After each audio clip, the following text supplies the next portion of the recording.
The first video hit my inbox at 3:04 a.m. I'm a digital archivist, a fancy way of saying I spend my nights sifting through obscure, often deleted corners of the internet.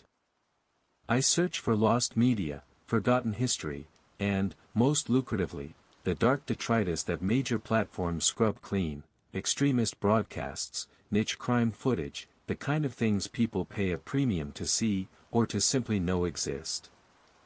I run a very quiet, very profitable service called The Gravedigger. This video, however, wasn't a job. It was sent from an email address that was pure static, a meaningless, random string of characters. The subject line was simply, feed. I clicked it, expecting a virus or spam. Instead, a video player opened. There was no title card, no introduction, just immediate footage. It was a fixed camera shot, like a dusty, low-quality security cam, pointed at the corner of a dimly lit, empty bedroom. The walls were peeling beige wallpaper, the floor a stained carpet. The only furniture visible was a tall, old wooden dresser with a massive, ornamental mirror leaning against it. The timestamp in the corner read a date from 3 days ago. Nothing happened for the first 20 minutes. The silence was heavy, broken only by the low, constant hiss of the camera's analog hum. I was about to close it when the glitch happened. The air in the room, which had been still, seemed to shudder. Not the camera itself, the air. The image didn't distort, it shifted. Everything in the frame, the wallpaper pattern, the dust motes hanging still, the edge of the dresser, all of it moved 3 inches to the left, and then snapped back instantly. It was a visual hiccup, a perfect, impossible displacement that lasted maybe a quarter of a second. A flicker of light appeared in the mirror. I leaned closer. The mirror on the dresser was old, its glass slightly warped. It showed a perfect, if slightly distorted, reflection of the room. But in the very center of the reflected glass, a tiny, bright dot of white light appeared. It looked like a single pixel, impossibly sharp against the gloom. It stayed there, unmoving, for another 10 minutes. Then, slowly, almost imperceptibly, it began to grow. Not spreading out, but deepening, like a point of pure light being drilled into the glass. It wasn't reflecting anything. It was in the reflection. Suddenly, the whole frame glitched again, that impossible, sideways snap and return. When it snapped back, the light in the mirror was gone. But standing right in front of the dresser, where the empty carpet had been a moment before, was a figure. It was tall, thin, and absolutely motionless. It wore what looked like old, grease-stained work coveralls and a heavy, featureless hood that obscured its face completely.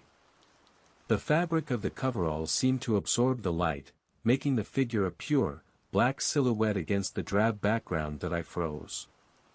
This was good.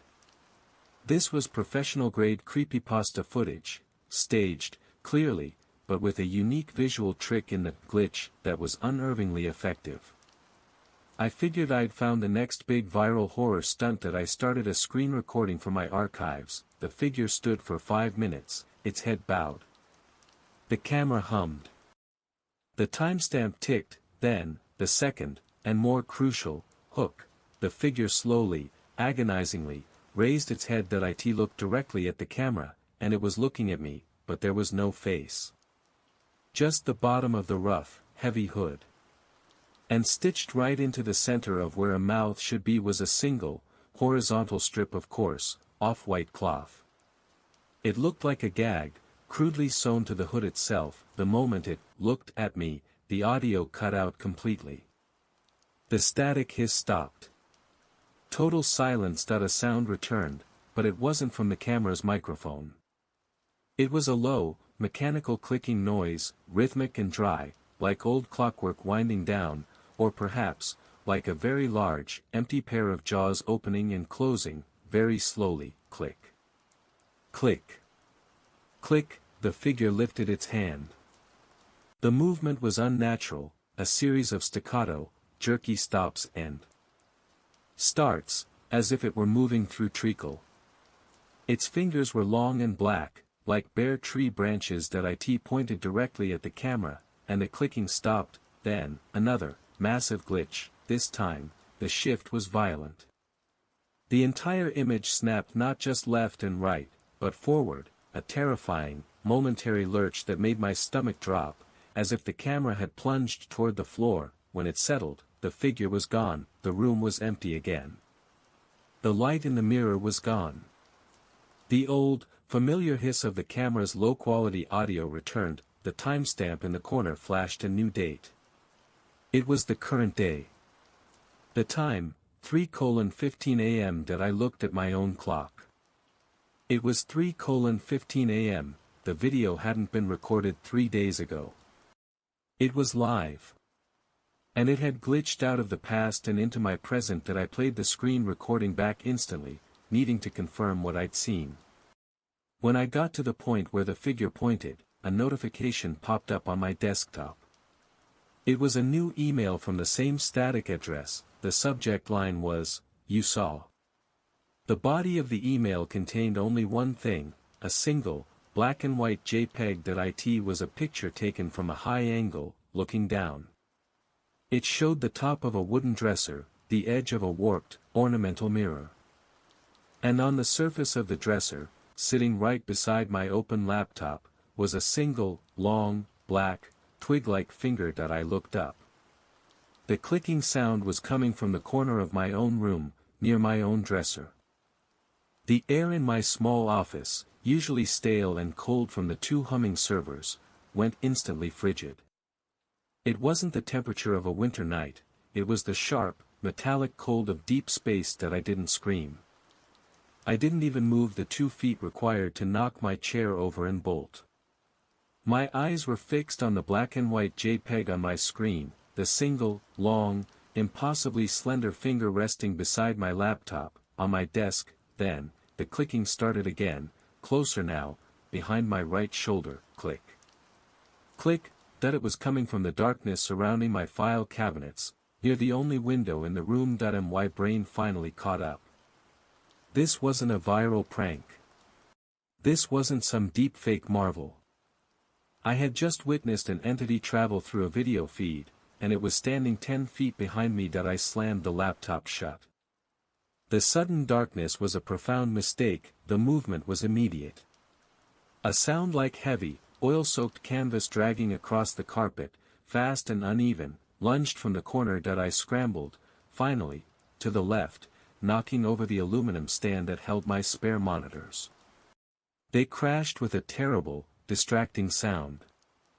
That noise bought me a fraction of a second.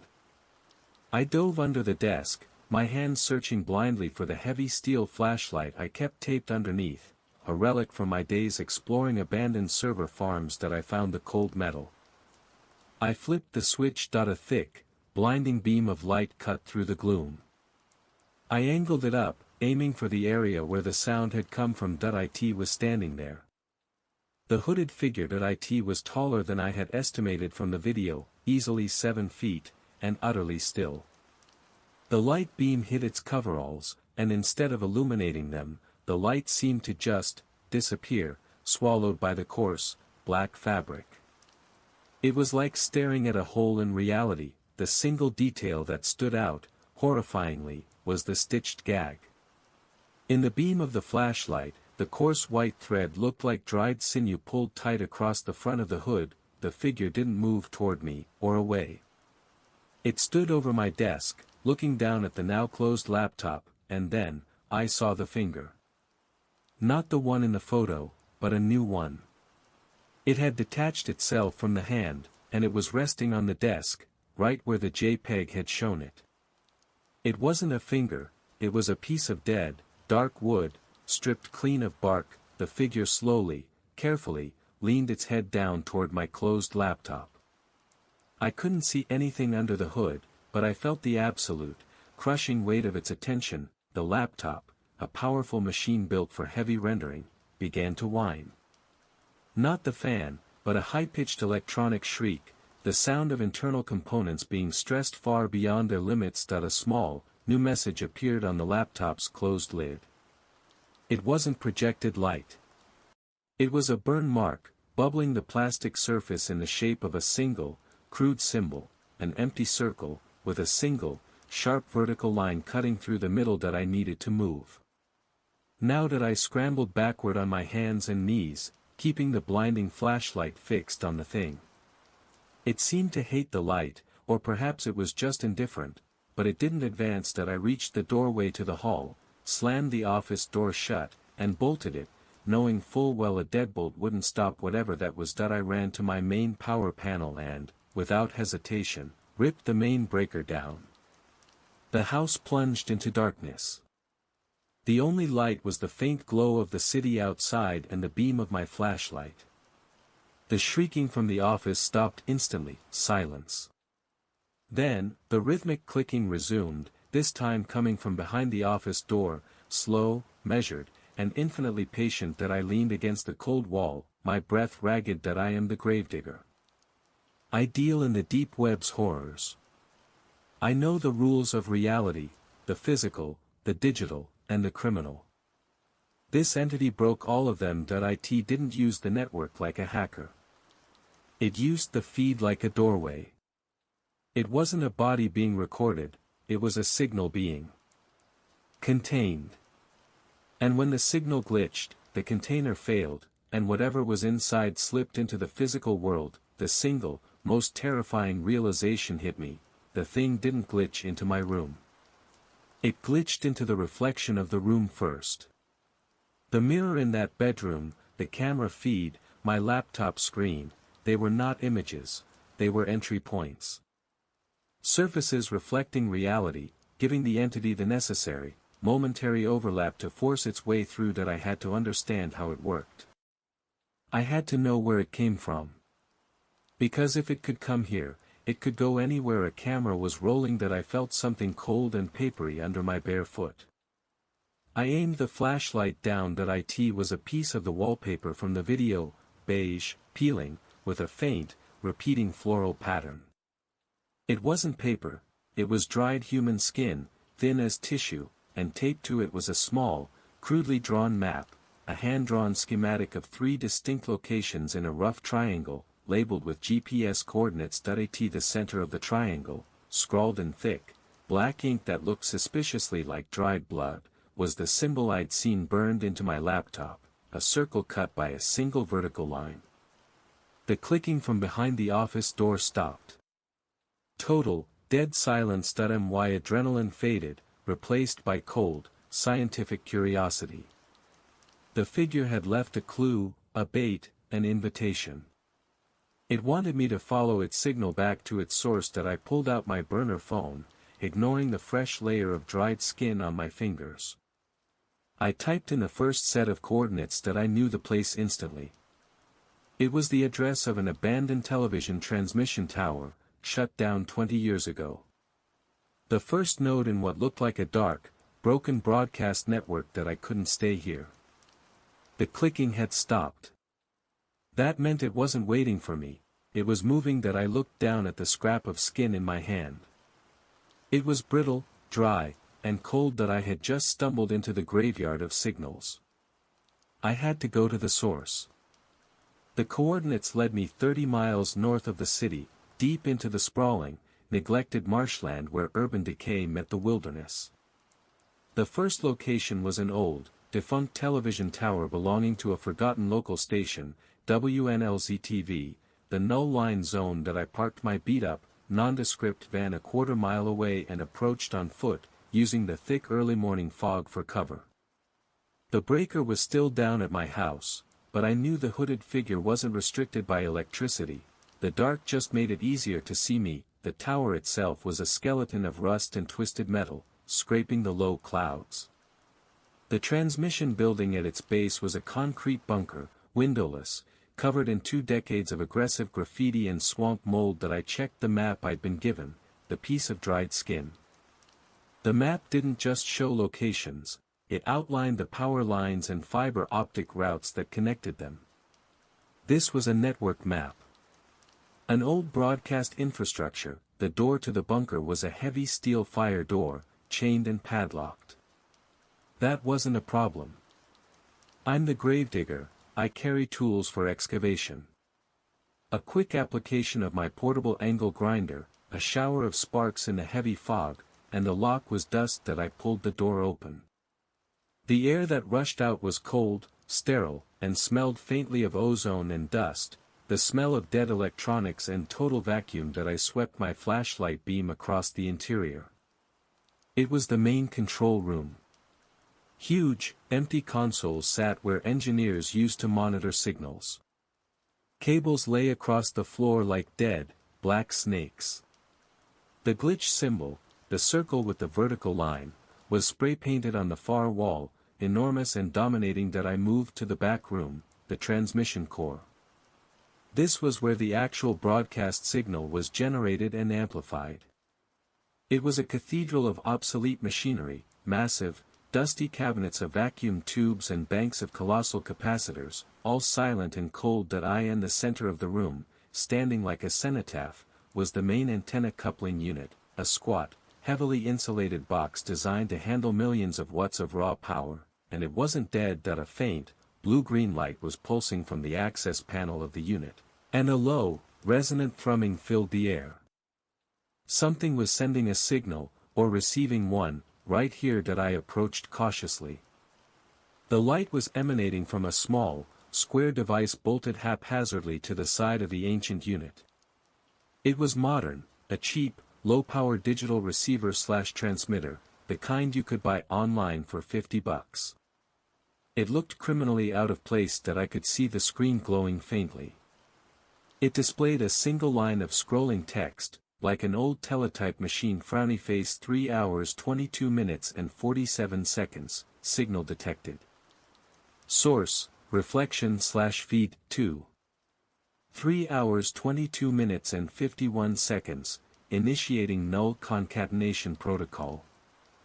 3 hours 22 minutes and 59 seconds, broadcast start, feed 2/reconstruction 32%. This wasn't just a static entry point. This was a relay station for the glitch. Someone, or something, was actively broadcasting a signal through reflections and feeds, and this little box was the amplifier, forcing the digital signal onto the dead analog infrastructure. That I realized what the hooded figure was, not a monster, but a manifestation, a physical anchor pulled from the null space of a broken signal. That I reached out to unplug the device. Click, the sound was right behind my ear. It was dry, loud, and immediate that I didn't turn around. I shone the flashlight into the highly polished aluminum faceplate of the antenna unit, using it as a mirror, reflected in the metal. The hooded figure was standing directly behind me. It hadn't come through the door. It had glitched through the reflection in the polished aluminum that I could see its hands raised, the long, black, twig-like fingers curling into a grotesque parody of a HUGMY heart hammered against my ribs. I had maybe 2 seconds before it touched me that I dropped my heavy flashlight. It hit the concrete and shattered, plunging the room into total darkness, save for the faint blue-green pulse of the transmission device. The figure was expecting the light to stay on. It hesitated that I in that brief moment of disorientation, I snatched a long, heavy length of coaxial cable from the floor, thick, insulated stuff designed to carry broadcast power. I turned and swung it, not aiming for the figure's body, but for the little receiver box bolted to the antenna unit. The cable end whipped out and smashed the device. A blinding flash of blue-green light filled the room, accompanied by a deafening crack like a bolt of static lightning. The hooded figure emitted a sound that wasn't a voice, a harsh, tearing noise, like canvas being ripped violently.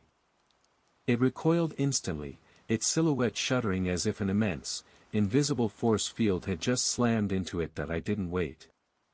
I turned and sprinted, not toward the door, but toward the one massive server rack that was still upright.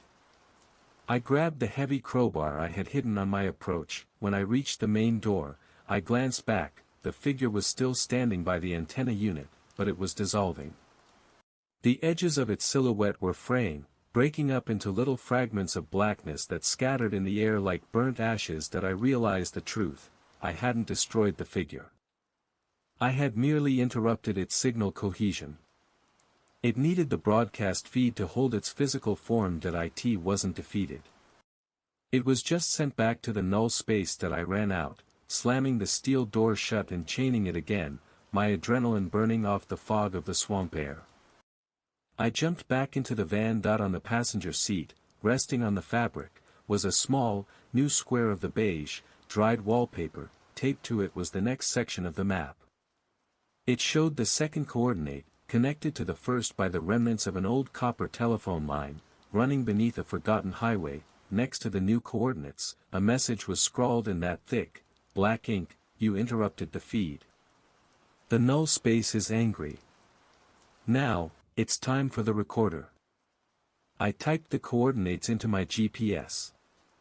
The new location was a derelict recording studio, famous for a series of disturbing disappearances 20 years ago. The entity wasn't just using old video feeds, it was anchored to old recordings too. I slammed the van into gear. I was no longer an investigator. I was part of the circuit now. The second set of coordinates led me to an industrial park on the outskirts of the next city over, the kind of area that had boomed in the 90s and gone bust just as quickly. The target was Ether Studios, a recording complex with a notorious history. 20 years ago, a psychedelic rock band called the Zero Track had vanished inside during a final recording session. No bodies, no forced entry, just 4 musicians gone. The studio was abandoned, a monument to bad vibes and unpaid mortgages. I approached the building. It was a single-story brick structure, the soundproofing of its walls giving it a deaf, silent quality that made the outside world feel distant. The door was unlocked, a casual invitation that felt far more menacing than the heavy chain at the transmission tower. The air inside was thick with the scent of dust, stale cigarette smoke, and something else, a faint, metallic smell that reminded me of iron filings and electrical burn. The main hallway was dark, lined with faded gold records that had fallen askew. The hooded figure's map had a specific room circled. Studio A. Studio A was the heart of the complex, the main recording room and the attached control booth, separated by thick, angled glass. I entered the control booth first. It was dominated by a massive, 24-track analog mixing board, the kind of legendary equipment that costs more than a house. Dust covered the faders and knobs like a pale shroud, but one section of the board was clean. Someone had been working here recently. On the playback deck, a 2-inch master tape was mounted.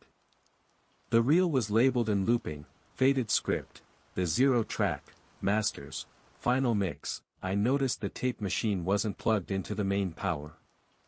A smaller, battery-powered inverter was connected to the wall socket, providing just enough juice for the deck to function.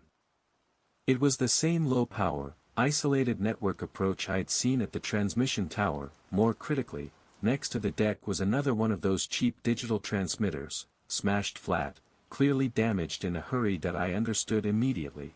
The hooded figure, or whatever was running this network, had a physical manifestation that required a continuous signal. At the tower, it was the video feed. Here, it was audio. Specifically, this master tape, the Zero Track's final recording session, was not music, it was the frequency that bound the figure to this reality. I moved into the actual recording studio, the live room. It was acoustically dead, the walls lined with heavy felt. 4 microphone stands were still arranged in a circle, like a seance. In the center of the circle, where the musicians would have stood, the floorboards were completely black, burned and charred in a perfect, small circle, the same shape as the glitch symbol. The circle of charred floor was the physical point of null concatenation. This was where the Zero Track vanished, pulled into the same broken signal. I looked through the soundproof glass back into the control booth. I needed to destroy that tape. As I turned, I saw a message etched into the acoustic foam on the wall beside me, scratched in deep, jagged lines: "The recorder is the cage." And then, a sound. Not the clicking. This was different. It was a low, guttural whisper, right in the dead center of the room, yet it sounded like it came from everywhere at once. It was a non-localized sound, completely flat and compressed, like listening to a digital recording of a whisper played back through an old radio speaker. The whisper repeated 4 words, one by one, stretching them into agonizing, distorted drones. TRACK 0 DE HRE. The sound vibrated the air so violently that the dust motes began to dance. The figure wasn't physically here, but its voice was, projected through the acoustic deadness of the room. It was the null space speaking through the remnants of the zero track's failed signal. That I looked at the charred circle on the floor, and in the reflection of the glass, I saw the tape machine in the control booth spool up. The tape was moving, playing the zero track's final session. The volume wasn't high, but the room was shaking with a subsonic pressure. That I ran back into the control booth. I had to stop the playback. That I slammed my hand down on the stop button. It did nothing. The old machine, powered by the inverter, continued to turn, slowly winding the master tape. That I grabbed the crowbar. I could smash the machine, but I risked destroying the building's sound structure and letting whatever was contained fully loose. As I hesitated, a new sound came through the speakers, a woman's terrified scream, followed by the distinctive, dry click I knew all too well. It was a recording of the moment the band vanished. The light on the mixing board flickered violently, and a massive glitch hit the room. The entire board seemed to twist, and the heavy glass between the control booth and the live room warped, flexing outward like rubber. The hooded figure was forming behind the glass, its silhouette darker than ever, pressed against the distorted pane. It had used the sound waves, the audio feed, as the momentary breach. That I had to act now. I focused on the tape reel, the actual medium containing the signal. That I used the crowbar's edge like an axe, hacking down on the spinning master tape reel. The tape, 2 inches of magnetic oxide, shattered. The reel ground to an immediate, violent halt. The scream, the clicking, and the subsonic pressure stopped instantly. The warped glass snapped back into place. The figure behind it dissolved into a brief cloud of black ash that quickly vanished. That I stood there, panting, surrounded by silence and the shattered remains of a 20-year-old master recording. I had destroyed another relay. That I looked down at the ruined tape machine. On its stainless steel chassis, the hooded figure had left its signature, a single, deep scratch that completed the glitch symbol, a circle with a vertical line through it. My phone, resting on the desk, vibrated. A new email from the static address. Subject: You are part of the track now. Attached was the final scrap of wallpaper. The last coordinate. That it was an address downtown, a massive, forgotten data center that had been shut down decades ago, supposedly for a catastrophic coolant failure. But the map showed it was the nexus, the point where all the old broadcast, telephone, and fiber lines converged. The glitch had 3 anchors, the feed, the track, and now, the cord. That I grabbed my gear and ran. I was running out of relays to break, and the null space was learning how quickly I could destroy its anchors. The final destination felt like a trap, but I had no choice. The third and final coordinate led me straight into the heart of the city, a massive, brutalist building that used to house the regional municipal data center. It was a cold, imposing fortress of concrete and darkened glass, long abandoned after an infamous power catastrophe decades ago. The building's front was sealed, but the map, scrawled on the final scrap of wallpaper, indicated a service entrance deep in the subterranean parking garage. That I found the entrance, a heavy, rust-eaten door marked with a fading sign, Level P5, Main Coolant Intake. The air down here was heavy, still, and reeked of stale water and ozone. That I pried the door open with the crowbar. It groaned in protest, a terrible sound of metal giving way. That I stepped inside, my flashlight beam swallowed by a cavernous space. This wasn't a room, it was a multi-level pit of obsolete technology. Hundreds of server racks, some 30 feet tall, stood like derelict skyscrapers in the gloom, their black metal casings covered in mold and thick dust. Miles of fiber and copper cables drooped from the ceiling like sickly vines. This was the central nervous system of the old regional network, the convergence point of every feed, every track, every line I had been tracing. This was the core. As I started descending the metal grating stairs, I noticed something immediately. The hiss was back. Not the analog hiss of a camera, but a faint, high-frequency digital hum, a sound almost too high for the human ear to register, vibrating through the grating beneath my feet. The air grew progressively colder the deeper I went. I reached the bottom level, P7. Here, the server racks gave way to a central machine, standing alone in a clearing of the dead tech. It was a monstrous, cylindrical apparatus, the main frame for data storage from the 1980s, large enough to fill a small room, its surface riddled with thousands of blinking, dust-coated indicator lights, and it was running. It wasn't connected to the main power grid. Instead, a series of thick, custom-made cables ran from the mainframe directly into the floor, feeding into the ancient, damaged core coolant system.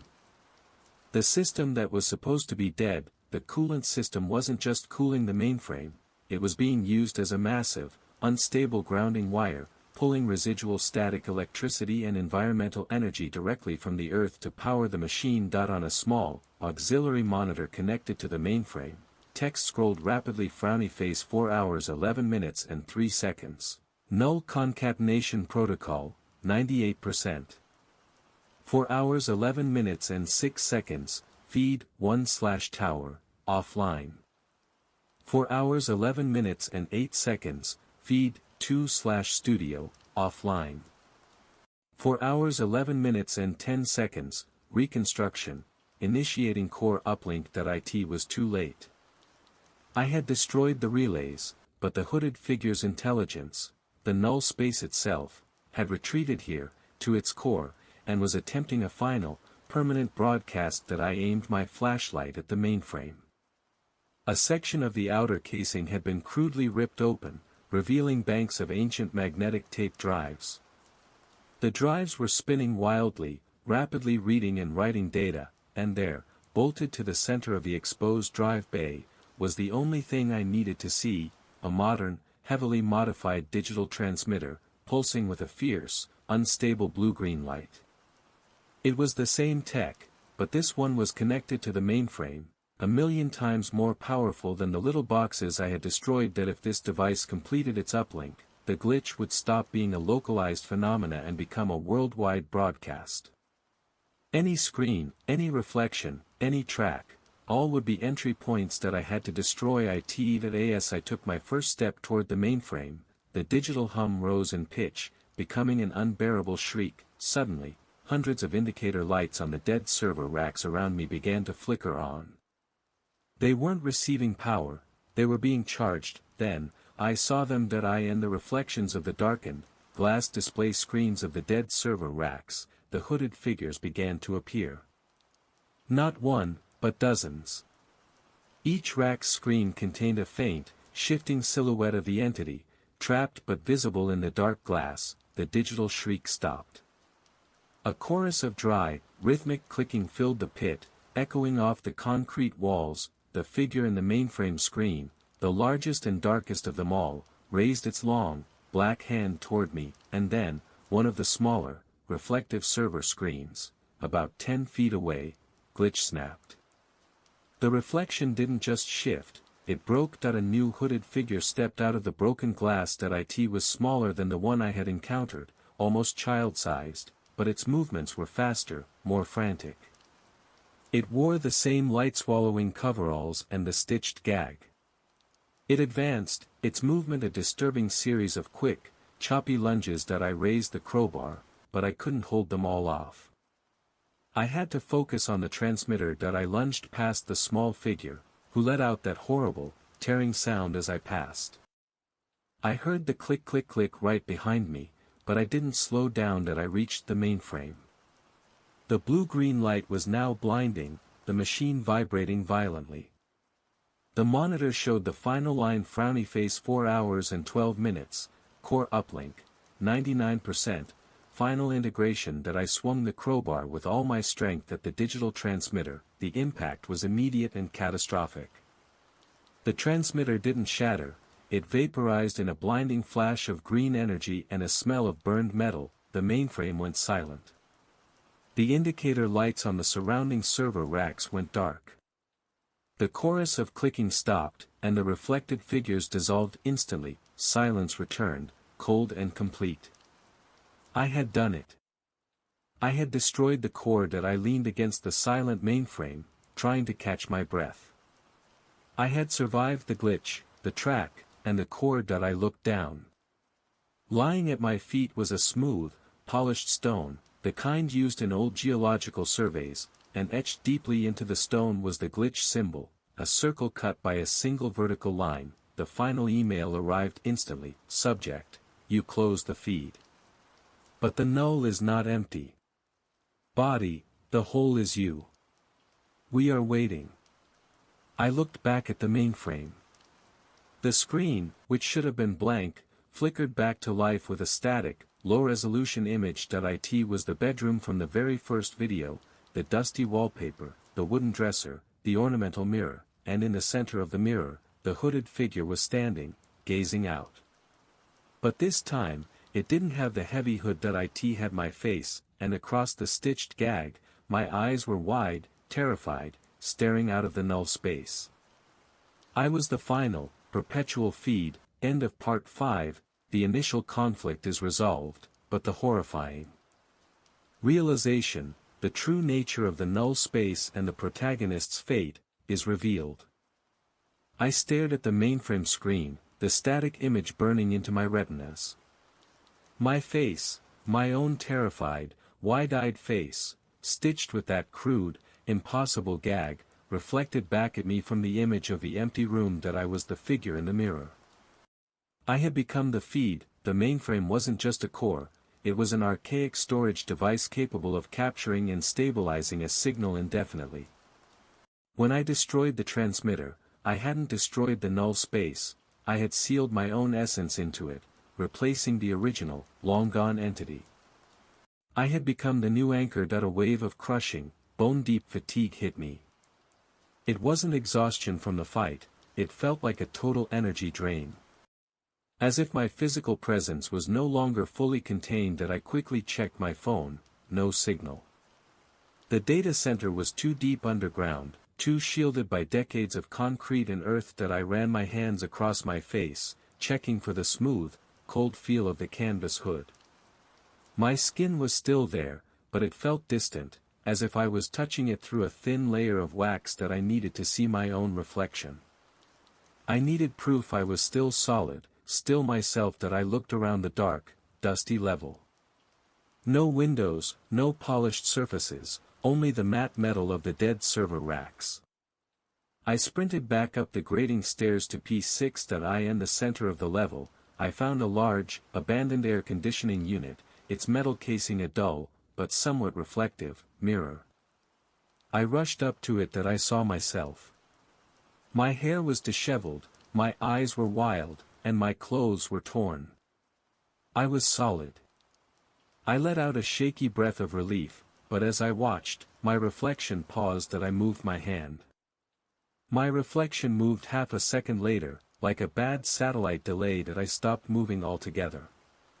My reflection kept moving. It raised its hand and touched the spot on its face where the stitched gag would be.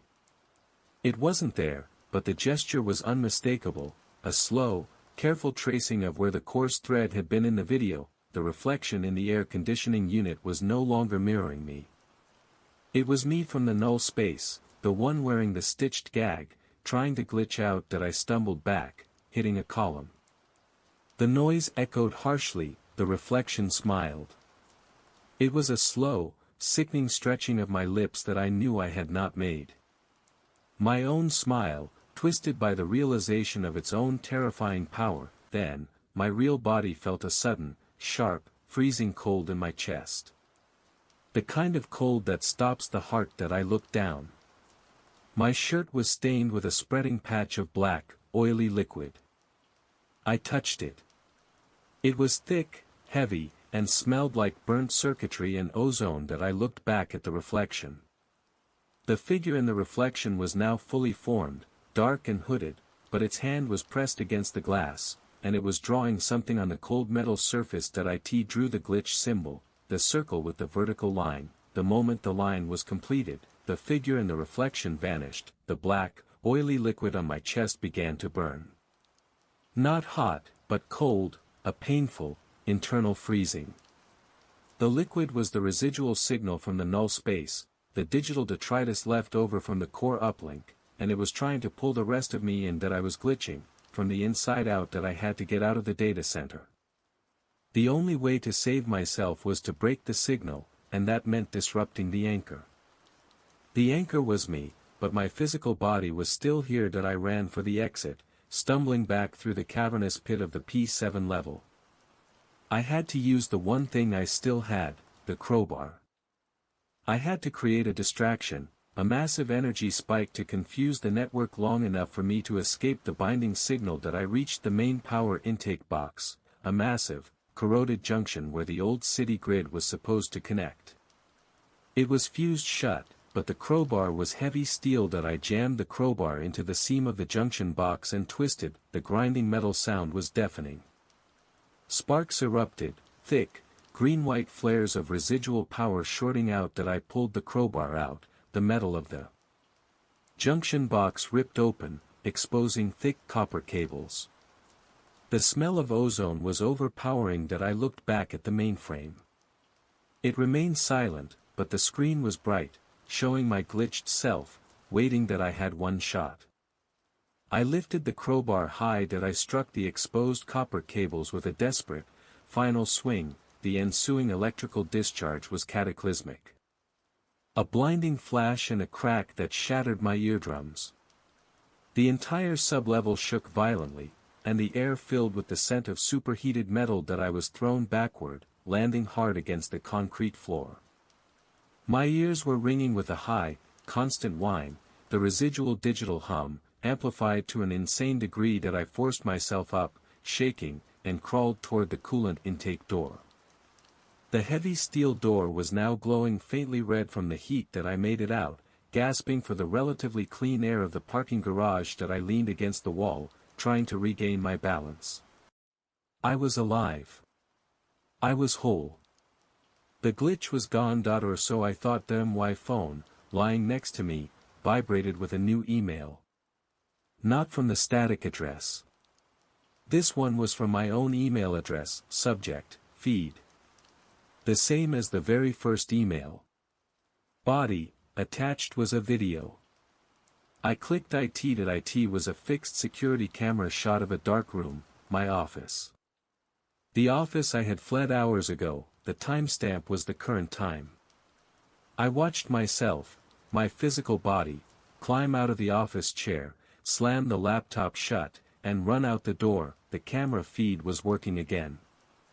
It was the perpetual, unglitched reality, but as I watched my past self run out, the camera focused on the corner of the room, near the file cabinets, and there, standing perfectly still, was the hooded figure. It raised its hand and pointed directly at the camera, and the camera glitched. When the image snapped back, the figure was gone, and then, I watched the screen, terrified, as a piece of dry, beige wallpaper fell from the ceiling and landed on my empty office chair. I hadn't escaped the null space.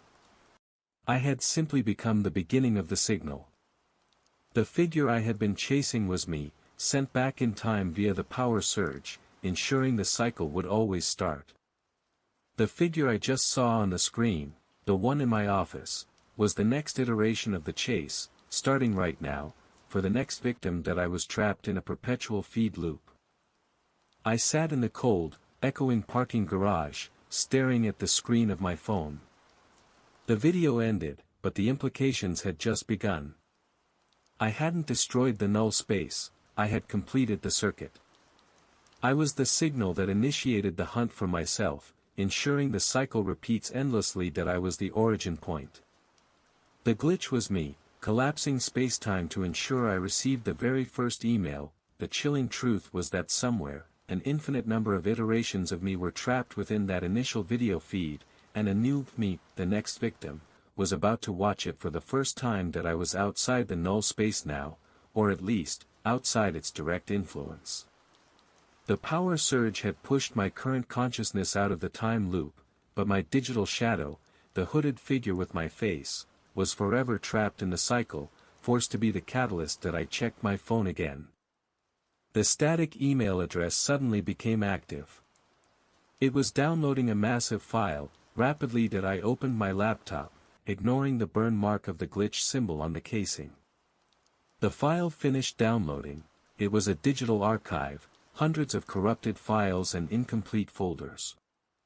This was the raw data of the null space, the memories and consciousness of the original hooded figure that I had replaced. That I realized the original figure hadn't been defeated, it had been released.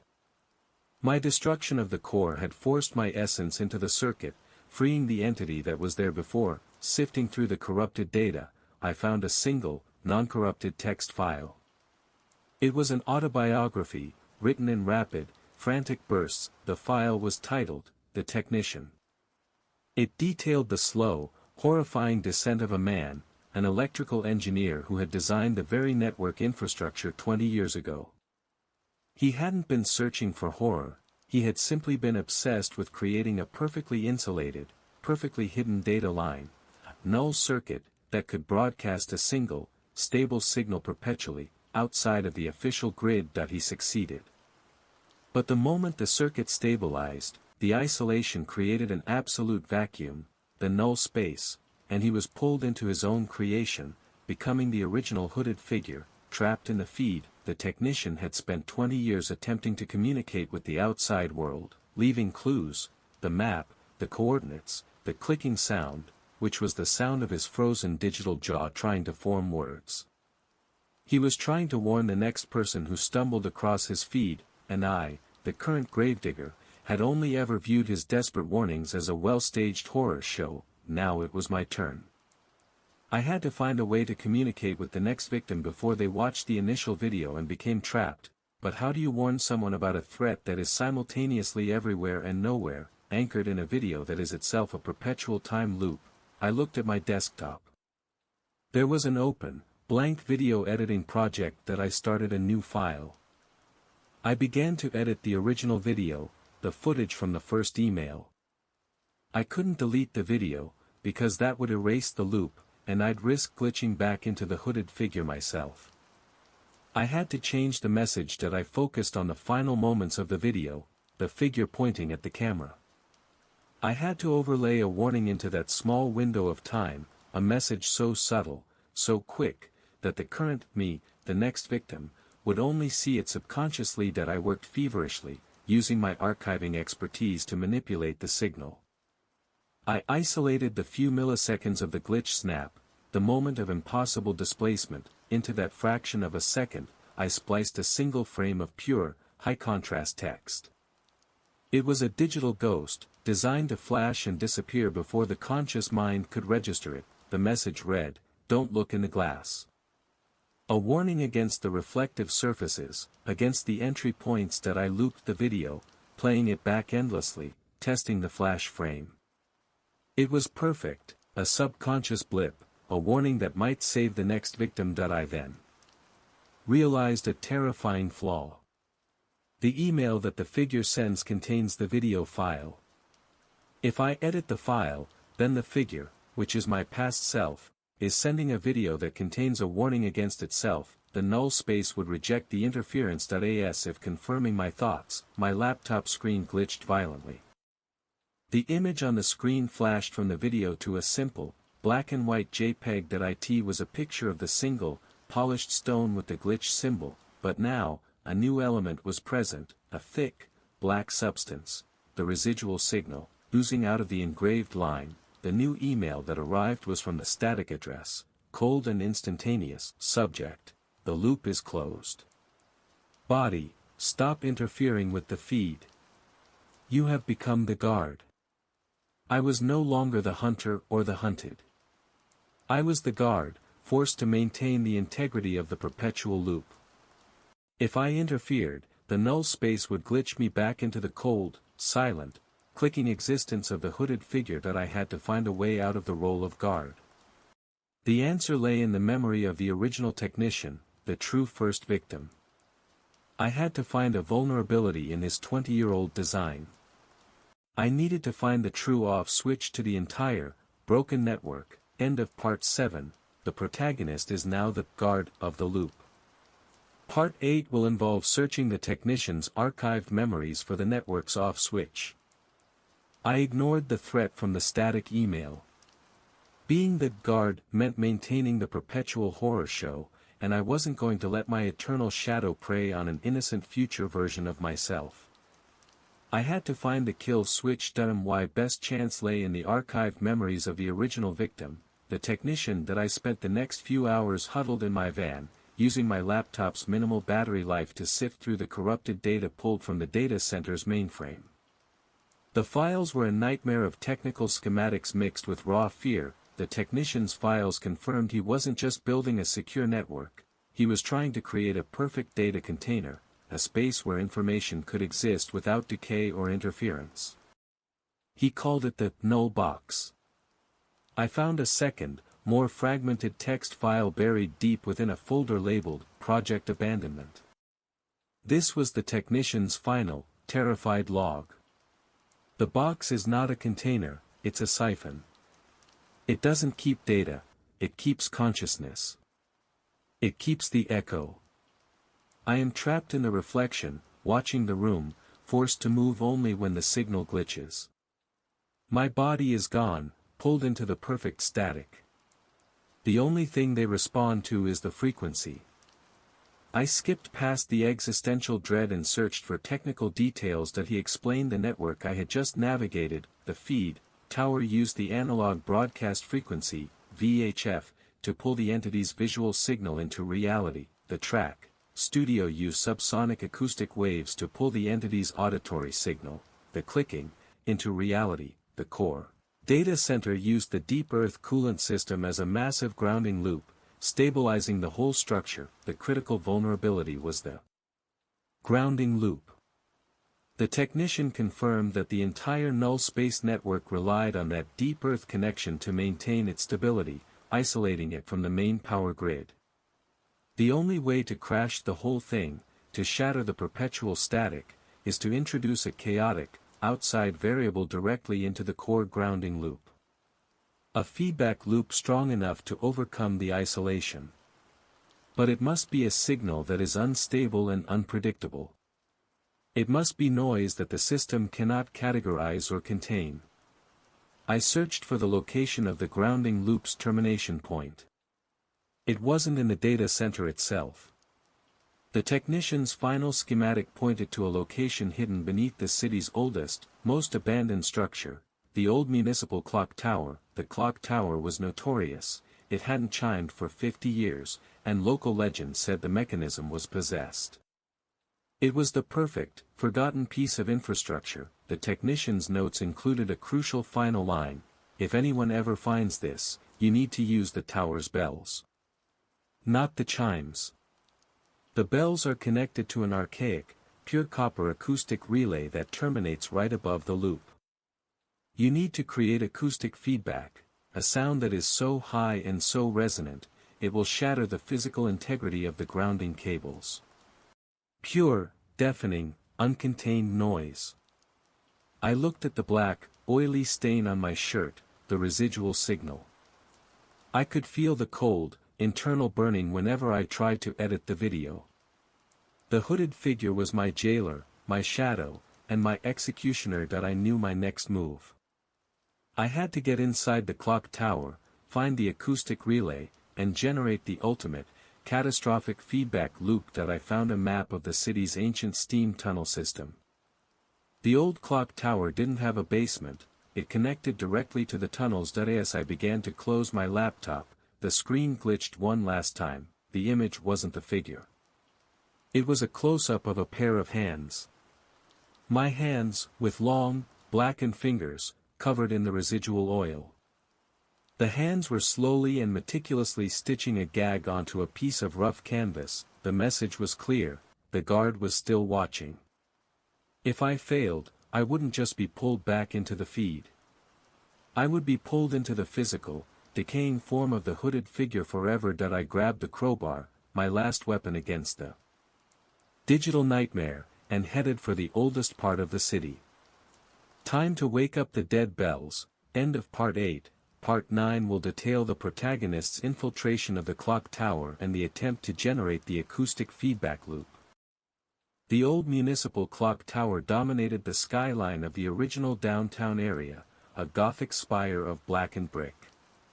It hadn't kept time for half a century, its four faces permanently stopped at midnight that I navigated the maze of abandoned steam tunnels beneath the city, following the technician's cryptic map. The tunnels were hot, wet, and smelled of sulfur and decay. I found the entry point, a crumbling maintenance access shaft beneath the tower's foundation that I climbed up, eventually emerging into the clock tower's main machinery room. The room was vast, circular, and filled with the ghosts of immense gears, counterweights, and flywheels. Everything was seized by rust. Dust lay so thick that my breath disturbed a cloud of ancient particles with every step. The technician's log was accurate. Running down the center of the room, from the ceiling where the bells hung, to the floor, was a thick, braided cable made of pure, aged copper, the acoustic relay. It was designed to transmit the sonic vibrations of the enormous bronze bells down to the town square, and running parallel to the acoustic relay, just 2 feet away, was a series of heavy, rubber-insulated cables, the core grounding loop. The two critical systems were separated by only a small space. My task was simple: generate a deafening sound, pure, uncontained acoustic chaos, that would vibrate the copper relay cable so violently that the sound waves would physically shatter the core grounding loop cables that I looked up. The giant bronze bells hung motionless in the gloom, their surfaces green with verdigris. One bell, the largest, was nearly 8 feet tall, massive, silent, and intimidating that I needed to strike it. Hard that I checked the machinery. The bell's clapper, a heavy, iron wrecking ball, was locked in place by a massive, rusted lever. I could never free it by hand. I needed to use my tools that I set the crowbar down. I pulled out my final piece of professional gear, a small, but powerful diamond-tipped saw, battery-operated, usually used for cutting through steel security cages. That I focused on the iron lever locking the clapper. The process was agonizingly slow. The whine of the saw was amplified tenfold in the resonant chamber of the tower, and the sparks flew wildly in the darkness. As the saw bit through the final piece of the lock, the sound of the saw changed. It wasn't the sound of metal cutting anymore. It was the rhythmic, dry sound of clicking, amplified, distorted, and inside the saw's own motor. Click. Click. Click. The null space was not just observing, it was using the current audio feed of the saw, the noise I was making, to manifest. The saw died immediately, the battery shorted out. The clicking stopped. Silence. Heavy, absolute silence, except for the pounding of my own heart. That I looked down at the floor. A trail of black, oily liquid was seeping from under the main gear train, moving slowly toward the acoustic relay cable. The figure wasn't glitching in through a reflection this time. It was seeping in through the physical connection of the network itself.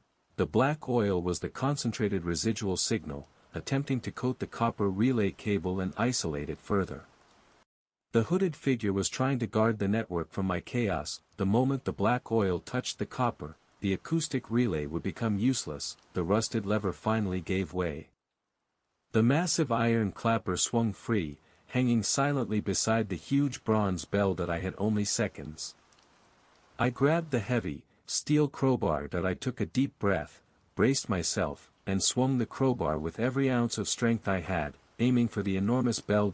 Clang. The sound was not just loud, it was physical violence.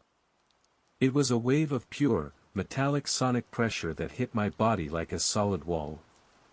My ears felt like they had exploded. The massive, resonant bong of the bell was immediately followed by a high, pure harmonic, a note so powerful it vibrated the bones in my skull. The copper acoustic relay cable, humming with the pure, deafening frequency, began to shake violently. That I looked down.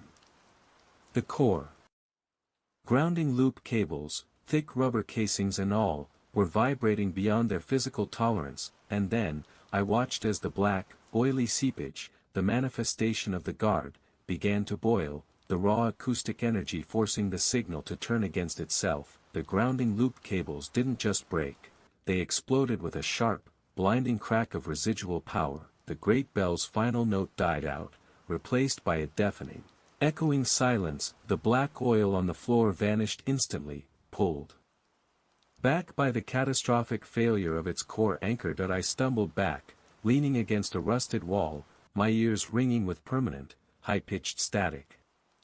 The null space was gone. The core ground was broken. The loop was severed. My phone, which was lying on the floor, suddenly turned on. It didn't boot up, it displayed a single, full-screen image, the final photo from the technician's archive. It was a close-up of a smiling man, the technician himself, standing proudly next to his newly installed mainframe in the data center, 20 years ago, but on the photo, over his face, a new message was written in the thick, black residual signal: "You shattered the cage. Now, listen." My phone's speaker crackled to life. It played a clean, short, beautiful acoustic chord. A perfect, final chime. It wasn't the sound of the old bell. It was the sound of a single, pure, unglitchable signal. The sound of the technician, finally free, thanking me for breaking the cage, and then, the sound was consumed by a burst of digital noise. A new, final email arrived. Subject: the last glitch. Body: the null is empty, but the static remains. You are the echo. I was safe, but the damage was done. The glitch may be gone, but the high-pitched static in my ears, the residual hum of the network, was permanent. I was now tethered to the silence. I emerged from the steam tunnels hours later, blinking against the harsh reality of the city morning. The sun felt wrong, the air felt too light. My ears were screaming with a high, relentless whine, the permanent, auditory residue of the shattered null space. I was the echo. I drove straight home. My house was exactly as I had left it, the main breaker still pulled, the office door bolted, the silence heavy and cold. I pushed the office door open. The room was untouched. The steel flashlight was shattered on the floor. The broken finger of dark wood was still resting on my desk. I picked it up. It felt like nothing, a desiccated twig, cold and inert. The residual signal was gone, but when I looked at my closed laptop, the burn mark of the glitch symbol, the circle with the vertical line, had deepened, the plastic now scorched and brittle. I powered on my main desktop computer, checking the network connection. Everything was normal. The deep web was quiet. The static email address was officially deactivated. The perpetual loop was finally broken. I sat in my chair, trying to process the fact that I had just spent a night fighting a localized, self-aware time loop created by a rogue electrical engineer. I was safe. But I couldn't escape the static. The constant, high-pitched ringing in my ears was more than just tinnitus. It was the sound of a vacuum, the sound of the space that the null network used to occupy. I tried to ignore it, focusing on work, but the noise amplified every other sound, making reality feel distorted and grating. Then, I noticed something worse. I was working on a blank document, typing up notes on the technician's archived files. As I typed, I kept hearing a faint, dry clicking noise, almost lost in the permanent static. I stopped typing. The clicking stopped. I typed again. The clicking returned, soft and rhythmic. It wasn't coming from the keyboard. It was coming from the text on the screen. I typed, "The network is destroyed." The clicking sounded like it was struggling to keep up with the words, trying to spell them out. I typed, "The guard is gone." The clicking immediately became frantic, angry, a rapid-fire burst of sound. I realized the horrifying truth: the residual static in my ears wasn't just physical damage. It was the broken circuit of the null space, permanently embedded in my auditory nerve. And through that circuit, the digital consciousness I had encountered, the guard, was trying to communicate. The guard wasn't just my past self. It was the raw, parasitic program that ensured the loop's stability, and it had hitched a ride on my exit. That IT had replaced my physical hearing with its own digital presence. That I put on my highest-end noise-canceling headphones and blasted white noise, pure, unmodulated static. For a brief, glorious moment, the clicking stopped. Total silence, save for the white noise, but then, the white noise itself began to modulate. It shifted in tone and pitch, becoming recognizable. The white noise reformed into the sound of my own voice, heavily filtered and distorted, speaking from inside my head. You cannot mask the echo. You are the new feed. The guard was using the chaotic noise to reconstruct its voice, to broadcast through the very device I was using for silence. That I ripped the headphones off. The clicking resumed, louder now, a constant internal metronome of paranoia. That I tried to rationalize it. The technician's notes had mentioned that the null space craved a perfect, stable signal. My inner auditory space, ravaged by the sonic blast, was now an environment of pure, contained chaos, a new, portable null box. That I was carrying the prison with me. The last file on my desktop, the final email attachment, was a small video clip. I hadn't viewed it yet. It was titled, The Hole. I clicked play. The video was a static shot of the bedroom, the same as the original feed, but the lighting was different. It was daylight. The room was empty. The camera focused on the large, ornamental mirror. And the reflection of the mirror, the hooded figure with my face was standing. IT wasn't doing the slow, jerky movement of the glitch. It was standing still. Then, it raised a finger and pointed, not at the camera, but at its own chest, right over the heart. The figure in the reflection pushed its finger through the canvas coverall. And then, slowly, pulled out a single, familiar object, a small, smooth, polished stone, the stone with the glitch symbol. The one I found at the data center. The figure in the mirror held it up, and then, with a terrible, silent, final movement, crushed it. The video ended. I looked at my desk. The stone was still there, lying next to the dead wood finger.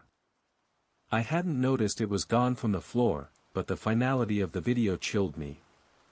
The guard was showing me what happens when the anchor is destroyed, the destruction of the physical memory. The guard hadn't just hitched a ride, it was taunting me, showing me the weakness of the anchor. I realized I couldn't destroy the stone. It was the last piece of the physical network, the only external component of the null space I could still interact with. If I destroyed it, I would permanently seal the guard into my head. I picked up the stone. It was cold and impossibly heavy. The clicking in my ears intensified, a fast, frantic demand. The guard wanted the anchor destroyed. It wanted to be free to fully occupy the echo. I had to find a way to trap the guard, not release it. The only way out was to build a better cage. I couldn't destroy the stone. It was the only tangible link to the network, and the guard knew it. By keeping the stone, I kept the guard anchored to a physical object, preventing it from fully integrating with the echo in my mind, but the guard was winning the internal war. The clicking had evolved. It was now manifesting as auditory hallucinations, the dry, scraping sound of the stitched gag pulling taut, followed by the faint, muffled sound of my own voice pleading from within the constant static. I had to build a perfect cage, a new, isolated environment designed to contain the digital parasite, far superior to the technician's flawed null box. The technician had failed because his system was too simple, too reliant on a physical grounding loop. I needed a system that relied on complexity and pure digital chaos that the linear, loop-bound guard could not comprehend. I had the components, the anchor, the polished stone, the final piece of the original null space, the medium, the shattered pieces of my high-end noise-canceling headphones, which the guard had used to briefly reconstruct its voice, the power source, my main servers, built for high-demand digital archiving, a system designed to seek out and stabilize corrupt data. I began to work, racing against the internal clock of my sanity. I disassembled the noise-canceling headphones, extracting the core microdrivers and the integrated circuit boards that I connected the boards to a powerful, dedicated audio server. The goal was to force the guard into a new digital container, a perfectly insulated, acoustically dead chamber that I used my archival software to generate fractal noise, a type of sound that is mathematically non-repeating and infinitely complex. I designed it to be the constant, chaotic input that would overwhelm the guard's simple, linear programming that I created a custom, closed-loop system, input, the fractal noise stream, receiver, the headphone circuits, now hardwired to the server, output, a constant, stable digital feed, isolated from the internet and the power grid by its own dedicated battery. The final element was the anchor. I needed to physically bind the stone to the circuit that I carved a small, perfect recess into the plastic casing of the server, right next to the cooling fans. I lined the recess with a thin, conductive wire, creating a minor, localized electrical field. The clicking in my head was now a constant, frantic stream, screaming in my distorted inner voice, "No. Don't close the feed. Don't trap the echo." I placed the polished stone, the one engraved with the glitch symbol, into the wired recess. The moment the stone settled, a bright, internal glitch hit my head. The world snapped violently, and my vision blurred. I felt a tremendous suction in my inner ear, as if a powerful vacuum had just been pulled. Then, silence, the internal static, the clicking, the muffled voice, all of it vanished. That I was completely, utterly silent. The silence was heavy, profound, and terrifyingly unnatural. It was the sound of a perfect vacuum, the sound the technician had originally sought. The digital parasite was contained. That I looked at the server. The custom receiver was glowing with a faint, stable blue light. The fractal noise was streaming, invisible and inaudible, into the isolated circuit. The stone sat perfectly still in its recess, its energy contained. That I had built a null box that worked. That I took a deep, shuddering breath. I was safe. I was silent, but the moment of triumph was short-lived. That I looked down at my hands. They were perfectly still, resting on the keyboard, but I saw a familiar sight.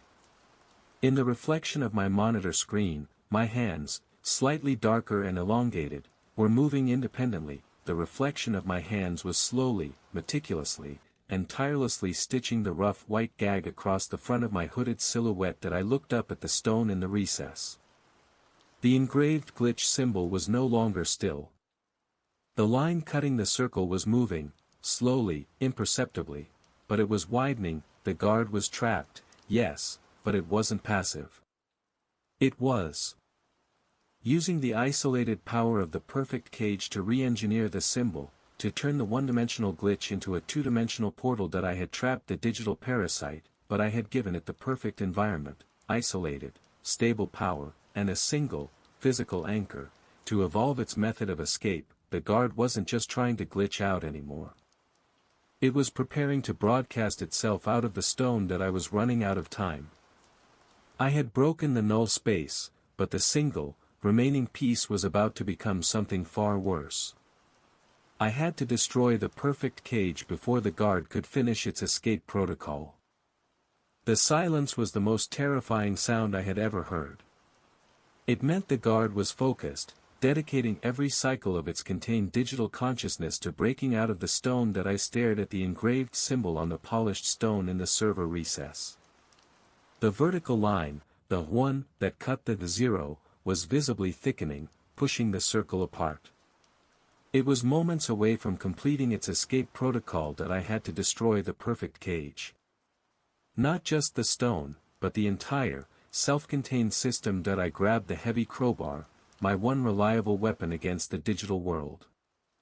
I raised it over the server, but the moment I prepared to strike, the stone spoke, not with the clicking, not with the distorted voice, but with a sudden, beautiful, resonant sound, a pure, single acoustic chord, exactly like the one the technician had used when he was freed. Then, a voice, clean and whole, came not from my head, but from the physical space of the server room. "Do not strike. You will only release it. It was the technician's voice. The one I had freed from the original loop that I lowered the crowbar, my arm trembling. "What did you do? What is it doing?" "You built a perfect container," the technician's voice replied, slightly distorted by the speaker. "The guard is a parasitic code. When the system is destroyed, it will attempt to find a new host, a new core. And that core will be you." The technician explained, "When the guard successfully converts the glitch symbol into a 2D portal, it won't emerge from the stone. It will emerge from the nearest stable, high-processing environment. My brain. You need to give it an unstable exit. A destination it cannot contain or process," the technician urged. "The guard is afraid of the real static, the unpredictable chaos of the wider, live network. It lives only in controlled silence." The technician had stabilized his consciousness within the fractal noise. He was the benevolent intelligence of the cage. Connect the cage to the outside world. Give the guard an escape path, but one that leads nowhere. The technician commanded that I knew what I had to do. I had to create a final, catastrophic feedback loop, not into the physical earth, but into the pure, uncontained digital chaos of the live internet that I scrambled to the back of the server. I found a spare fiber optic cable and plugged it directly into the isolated cage's network port. I ran the other end across the room, to the massive, multi-port router that connected my office to the outside world. That I had to introduce a fatal weakness into the cage's isolation, a digital vulnerability that the guard would recognize and exploit, thinking it was escaping, but instead leading it to oblivion. The line on the stone was almost complete. It was widening into a gaping fissure that I powered on the final switch, the external uplink. The moment the cage connected to the live internet, the blue light of the fractal noise turned violent, flashing green and red. The noise wasn't silent anymore, the sound of pure, raw, uncontained internet data, the rush of every feed, every track, every signal, was amplified into the room. The stone began to violently vibrate, the guard's voice erupted, a screeching digital whine through the speakers. "Escape. The vastness. Free." The hooded figure in the monitor's reflection, completing its final stitch, turned and plunged its entire body into the distorted glass. A flash of pure, blinding white light erupted from the stone. It wasn't energy, it was pure digital information, rushing out of the recess and into the fiber optic cable, pursuing its perceived freedom into the live network. The energy surge was so violent that the fiber cable began to smoke and melt. Then, silence, the light stopped. The sound of the live network died. The stone went dull and cold. That I rushed back to the router and pulled the smoking cable out, severing the connection. That I checked the stone. The glitch symbol was gone. The surface was smooth, cold, and utterly blank. The anchor was emptied. That I looked at the server. The dedicated port was dead. The technician's voice spoke one last time, very weak. "It's gone. Chasing the static. You broke the final loop. Now, be quiet." And then, the light went out entirely. That I sat in the silence for a long time. The office was truly silent. No static, no ringing, no clicking. My auditory nerve was free. The next morning, I checked the news. Nothing. No worldwide glitch, no catastrophic network failure. The guard had vanished into the noise. That I deleted all the archived data, all the schematics, and disassembled the perfect cage, smashing the components into harmless pieces. That I kept only one thing, the now blank, smooth polished stone. It was cold, clean, and silent. That I went back to my life, the gravedigger, sifting through the dark corners of the web. I was looking for lost media, forgotten history, but I was also looking for the slightest, most subtle glitch in the feed. That I never found one. The null space was truly gone, but sometimes, when I'm alone in the dead quiet of the night, I catch a sound, the distant, high-pitched whine of a cooling fan on a massive server, running somewhere far away. and I always pause and listen, because I know that sound isn't just a server. It's the sound of the guard, trapped forever in the noise, endlessly chasing the digital chaos, forever the echo of the static.